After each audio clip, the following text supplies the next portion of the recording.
Sir जो खबरें आ रही हैं कि यूपी में जो ब्राह्मण समाज है उसके ऊपर ज़्यादा ही अत्याचार हो रहा है योगी सरकार में, कितनी सच्चाई है इसमें? हाँ, बिल्कुल सच्चाई है। आपके सामने ये कानपुर का उदाहरण है जिसमें हमारे माननीय सतीश चंद्र मिश्रा जी ने बोला है, बताया सबके सामने जो घटना हुई है। खुशी दुबे एक जो है आज भी उदाहरण है जो हम लोगों पर अत्याचार ब्राह्मणों पर हो रहा, और निश्चित रूप से जो है उत्तर प्रदेश में हमारा जो समाज है वो आहत है इस समय जो। तो क्या बीजेपी में सुरक्षित नहीं है क्या ब्राह्मण? देखिए, जिस आधार पर ये भारतीय जनता पार्टी चुन करके आई और जो ठप्पा हम ब्राह्मणों पर लगा उसके अनुरूप ये प्रदेश में खरी नहीं उतरी है, और तथाकथित एक जाति विशेष का प्रभुत्व इस समय जारी है। बीएसपी में क्या हित नजर आता है आपको, क्यों बीएसपी को आप समर्थन देखिए, करें? मैं तो यहाँ माननीय बहन जी के जिले का हूँ और माननीय बहन जी ने, मैं बहुत पुराना कार्यकर्ता हूँ। जब भाईचारा बनाने का काम माननीय बहन जी ने किया था, मैं उस समय से जुड़ा हुआ बहुत पुराना कार्यकर्ता हूँ और इसमें सचिव रहा हूँ, बूथ अध्यक्ष रहा हूँ। और ये माननीय बहन जी की वोट ठीक है, आप कार्यकर्ता रहे हैं, ठीक है, लेकिन ब्राह्मण वोट क्यों करेगा बीएसपी को? कोई तो रीजन बताइए, कोई कारण। माननीय बहन जी के समय में देखिए, हम लोगों को जो परशुराम जी के जन्मोत्सव की उस पर छुट्टी दी गई है और बहुत से कार्य किए गए हैं और सर समाज का काम किया गया, उसमें हम लोगों को ब्राह्मणों को पूरा सम्मान दिया गया और 86 एमएलए चुन करके बहुजन समाज पार्टी से ब्राह्मण चुन करके आए थे। लेकिन सर आपने परशुराम जी की बात करी, बहन जी ने ऐलान किया कि 110 फीट मूर्ति बनवाएंगे परशुराम जी की, इस कदम को कैसे लेंगे? हाँ, बहुत अच्छा है, बहन जी को बनाना चाहिए ऐसे। तो उन्होंने ऐलान कर दिया हमारी सरकार आएगी तो परशुराम जी की मूर्ति लगेगी। नहीं, निश्चित रूप से बनेगी। जो माननीय बहन जी बिल्कुल जो कह देती हैं वो बना कर रही हैं। ऐलान तो बीजेपी वाले भी करते हैं, तब तो सभी पार्टियां कर रही हैं चुनाव के दौरान में, लेकिन माननीय बहन जी जो हैं जो कह देती हैं उसे पूरा करती हैं। ये बात सही है। नोएडा और लखनऊ देखने लायक है जो माननीय बहन जी ने विकास कार्य किए, इसमें निश्चित रूप से। सूरज जी, आप जो है गौतम बुद्ध नगर से आते हैं और यहीं से बहन जी भी आती हैं, लेकिन कल एक बड़ी घटना हुई है गौतम बुद्ध नगर के एक गाँव में।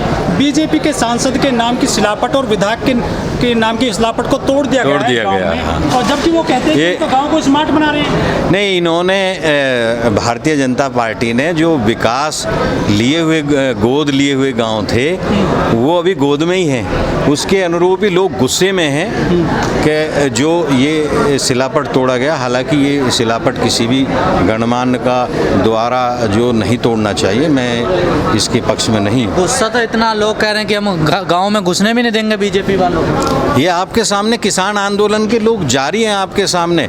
एक हापुड़ की घटना जहाँ एक भाजपा के एक विधायक है, जो भी है, मैं जहाँ तक मेरी जानकारी में उसको निश्चित रूप से दिखाया गया, नाले में घुमाया गया। हाँ, नाले, बिल्कुल बिल्कुल। लेकिन वो कहते हैं कि हम 5 किलो अनाज दे रहे हैं, मुफ्त राशन दे रहे हैं, टीका लगा रहे हैं, इलाज करा रहे हैं। जो दिल्ली की गवर्नमेंट को कोसने वाली, केजरीवाल जी को कोसने वाली, फ्री पे देने वाली जो बोलते थे, आज वही उत्तर प्रदेश के अंदर भारतीय जनता पार्टी ये कार्य कर रही है। सूरज जी, आपके भाई भी विधायक रहे हैं, क्या लग रहा है कि विकास नहीं हो रहा है क्या, जबकि योगी सरकार कहती है कि स्मार्ट बन रहा है उत्तर प्रदेश? देखिए, मेरी तो माननीय बहन जी के प्रति आस्था चूँकि हमारे ज़िले की हैं, वो भाई हैं अपने जैसा भी हो, और शुरुआत में माननीय बहन जी का आशीर्वाद हुआ, हम विधायक बने यहाँ से।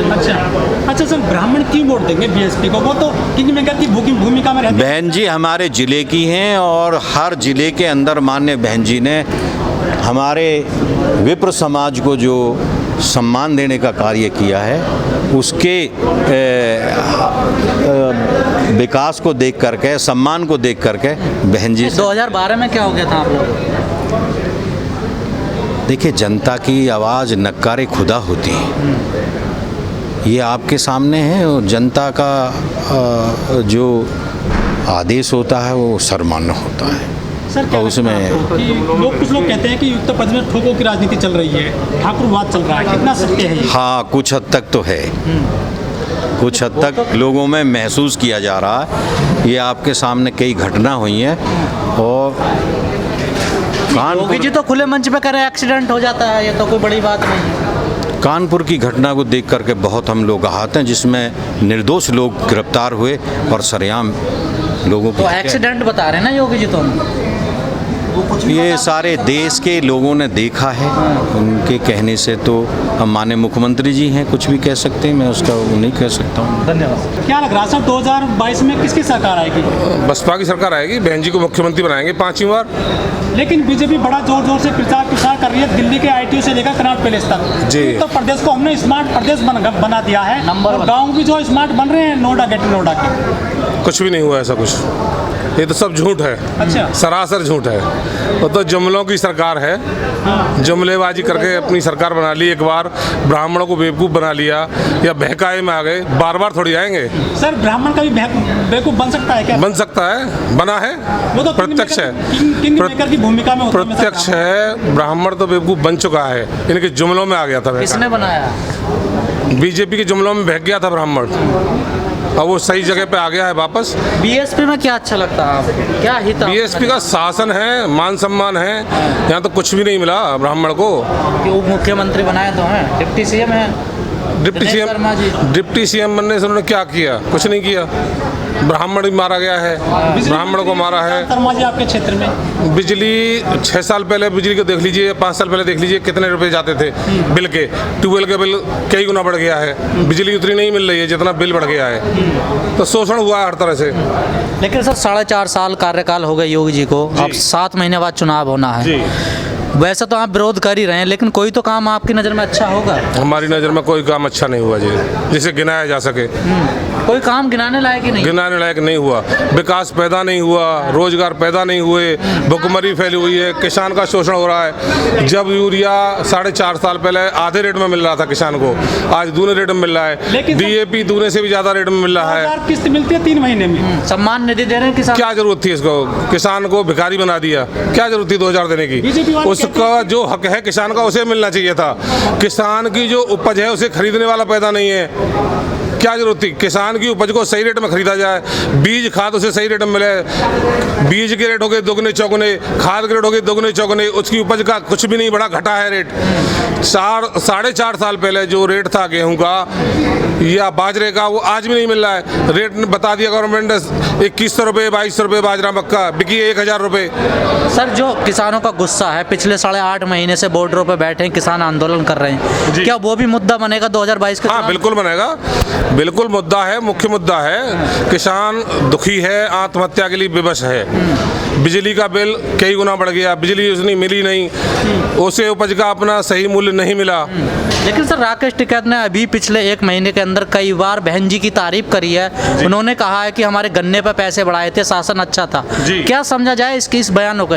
हाँ, किसान रुख करेगा बसपा की तरफ और कर दिया है। किसान जितना भी है वो बसपा को वोट करेगा, चाहे वो किसी भी जात का हो, किसी भी धर्म का हो। लेकिन सर उत्तर प्रदेश के अयोध्या में इस बार मंदिर की शुरुआत हो गई है, जो बड़ा मुद्दा है बीजेपी के लिए। मंदिर के नाम पर पिछले 10 साल से इकट्ठा करते आए हैं, उसे खर्च भी तो करें कहीं। अभी तो इकट्ठा ही करते रहे, घोटाले हो तो रहे, खर्च ही हो रहा वो। बस खर्च कहाँ किया है मंदिर पे? लेकिन सर जो उत्तर प्रदेश में विकास के बजाय हिंदू मुस्लिम की राजनीति होती है, लव जिहाद है, धर्मांतरण के मामले आ रहे हैं। जैसे कि टर्री वाले को पीट दिया, धर्मांतरण के मामले को लेकर कथित मामला बताया जा रहा है, उसकी बच्ची रोती रही, पुलिस के सामने उसकी पिटाई करते रहे जो कुछ भक्त लोग हैं। पुलिस तो मजबूर है ना, शासन है ऐसा है कि बजरंग दल वाले हैं, उनकी सुनी जाएगी। जो अल्पसंख्यक हैं, मुस्लिम हैं, उनकी कहाँ सुनी जाएगी? या ब्राह्मण है, उनकी कहाँ सुनी जाएगी? शर्मा जी राजनीति एक अलग जी, असली बात बताइए, वाकई में आप परेशान हैं सर? बिल्कुल परेशान है। पूरे राज्य में, उत्तर प्रदेश में ठाकुरवाद हावी रहा है जिस दिन से मुख्यमंत्री बने हैं योगी आदित्यनाथ। पब्लिक को कुछ और उम्मीद थी, लेकिन निकला कुछ और है। लेकिन सर अखबारों में बड़ी बड़ी नौकरी निकल रही हैं आजकल, कुछ नहीं निकल 5 रहा, लाख नौकरी मिलेंगे लोगों को, कुछ नहीं मिला। वो सब कहने के लिए हैं, अखबार में निकलने के लिए। किसी को रोजगार मिला, ये अगर जो कुछ रोजगार थे वो भी छिन गए, आदमी बेरोजगार हो गया। 4 साल बेमिसाल बता रहे हैं योगी जी। बिल्कुल गलत बता रहे हैं। कहाँ है? धरती पे तो कुछ काम नहीं हुआ। धरती पे कोई काम नहीं हुआ, आप कह रहे हैं कुछ नहीं हुआ, तो ये प्रदेश नंबर 1 कैसे बन गया सर? कौन कह रहा है नंबर बनने का? तमाम पोस्टर लगवा दिए इन्होंने तो पूरे देश में। पोस्टर लगने से थोड़ा ही काम से बनेगा नंबर एक। रोजगार मिलेंगे, किसान को कुछ सुविधाएं मिलेंगी। मोदी जी टीका लगा रहे हैं, मुफ्त में इलाज कर रहे अरे हैं, भाई साहब सदा से लगते आए हैं, राशन भी दे रहे हैं। सदा से लगते आए हैं। 6 चक्के टीके लगे थे, इसी देश में लगे थे। जब प्रधानमंत्री कोई और थे तब भी निःशुल्क लगे थे, भारत के हर नागरिक को लगे थे। आज कौन सी नई बात हो गई? लेकिन सर जो लोगों को बचा लिया ना मोदी जी ने कोरोना महामारी से। मोदी जी ने कहाँ बचा लिया? यहाँ के डॉक्टरों ने बचाया। जो योगदान है वो डॉक्टरों का है, डॉक्टरों के स्टाफ का है। योगी जी ने उसमें क्या किया या मोदी जी ने उसमें क्या किया? लोग कहते हैं आज हिंदू मजबूत हो रहा है मोदी जी के राज में। मोदी जी बहुत मजबूत प्रधानमंत्री हैं। नहीं, हमारी नज़र में ऐसा कुछ नहीं है जी। कहते हैं पाकिस्तान हमारी नज़र में तो सिर्फ इतना है कि हिंदू मुस्लिम के बीच में, या कहना चाहिए एससी और हाई कास्ट के बीच में जो खाई पैदा की है वो ज़्यादा पैदा की है, लेकिन काम कुछ नहीं हुआ है।